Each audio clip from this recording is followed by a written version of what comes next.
Magandang umaga. Pamilyar ba kayo doon sa silky chicken? Ayan, ang tawag dyan ay mga silky chicken.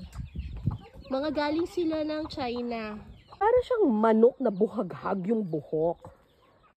Parang stress na stress sila sa buhay nila. Stress ka, te? Krrr, krrr, krrr, krrr. Mas cute itong mga to. Medyo less ang stress nitong mga to, pero kaiba ha.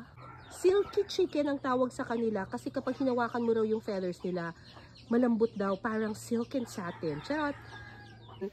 Parang ang lambot nga ng ano niya, feathers niya, no?